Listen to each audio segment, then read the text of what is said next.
Salah satu cerita mudik paling mencekam. Keluarga ini baru pertama kali mengalaminya.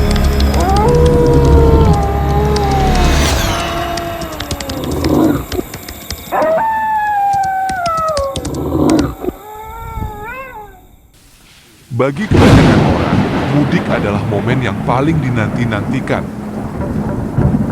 Saat di mana rasa rindu kepada orang tua, saudara, dan kampung halaman terbayar lunas dengan pertemuan hangat. Begitupun yang dirasakan Rahma. Ia bersama suami dan anak sematawayangnya sudah tak sabar ingin sampai di kampung halaman.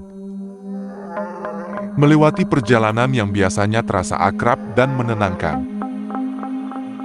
Selama ini, tak satu pun dari mereka pernah mengalami kejadian janggal atau menakutkan saat bepergian. Hidup mereka terasa wajar, jauh dari kisah-kisah seram yang sering terdengar dari mulut ke mulut. Namun, perjalanan kali ini akan mengubah pandangan mereka selamanya. Malam itu, langit terlihat agak mendung, namun tak menghalangi niat mereka yang berangkat menggunakan sepeda motor matic. Awalnya perjalanan berjalan lancar, namun karena ada alasan tertentu jalur utama yang biasa mereka lalui ternyata tertutup dan macet parah. Mereka akhirnya memutuskan untuk mengambil jalan pintas yang dikenal sebagai jalur tengah. Jalur itu berkelok-kelok, diapit oleh pepohonan rimbun dan sepi dari lalu lintas. Belum pernah sekalipun mereka melintasi jalan itu sebelumnya.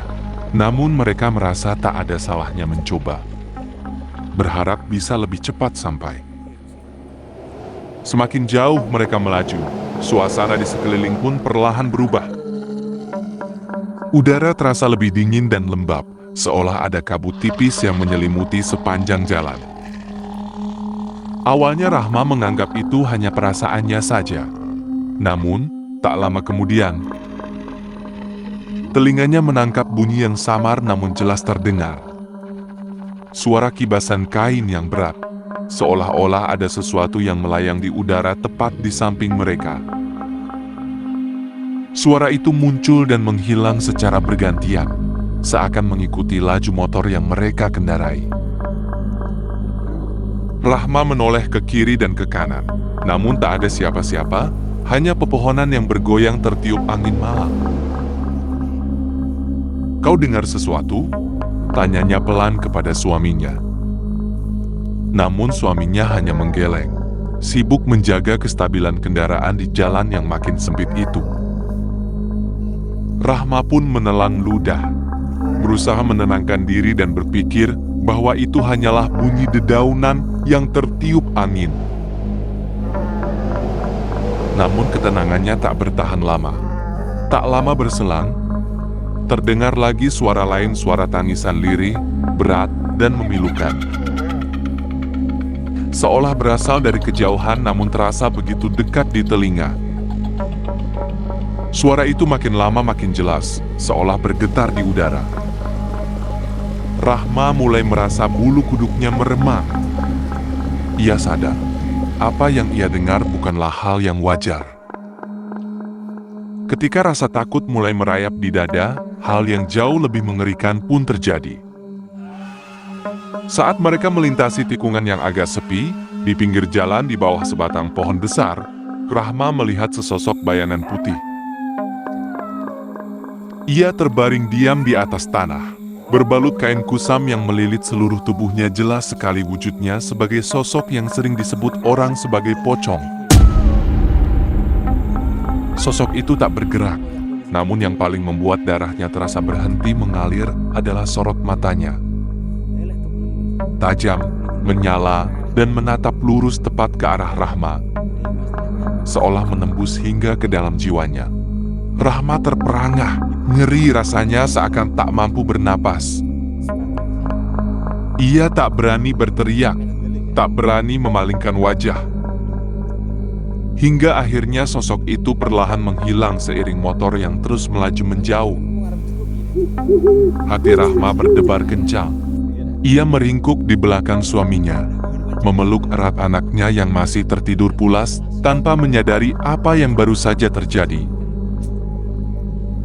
Rasa takut perlahan berubah menjadi kepasrahan. Ia berpikir, apapun yang akan terjadi, mungkin itu sudah menjadi takdir mereka malam itu. Suaminya pun mulai merasakan suasana yang makin aneh. Meski tak melihat apa yang dilihat istrinya, ia terus menggenjot gas, berharap segera menemukan jalan keluar atau pertanda kehidupan di sepanjang jalan itu.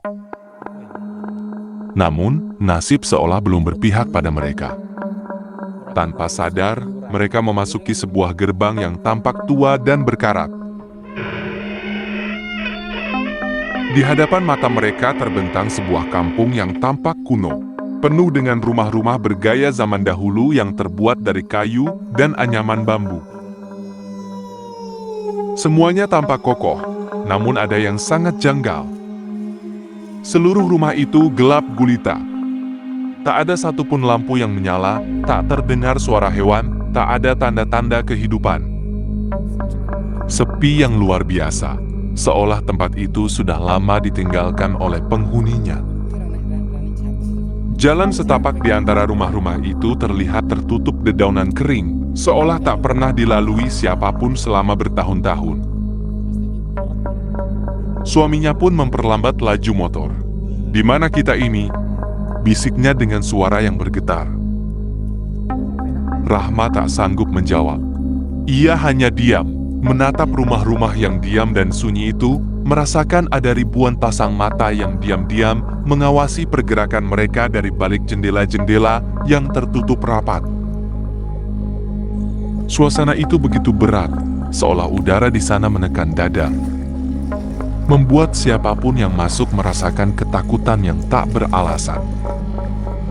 Mereka terus melaju perlahan di tengah kampung yang misterius itu, tak tahu kapan akan bisa keluar kembali ke jalan yang biasa mereka kenal. Malam itu menjadi malam terpanjang dan paling mengerikan dalam hidup Rahma dan seluruh keluarganya. Apa yang mereka alami bukan sekadar cerita atau khayalan semata, melainkan kenyataan yang membuktikan bahwa di sepanjang jalan yang tampak biasa saja, bisa tersembunyi hal-hal yang tak terjangkau oleh akal manusia. Sejak saat itu, mereka tak pernah lagi berani sembarangan mengambil jalan yang belum pernah mereka lewati. Terutama saat malam mulai merayap turun. Cerita itu terus terngiang di ingatan, menjadi peringatan bahwa perjalanan pulang kampung tak selamanya hanya diisi kebahagiaan. Kadang ada rahasia kelam yang menunggu di balik kesunyian jalur yang belum terjamah.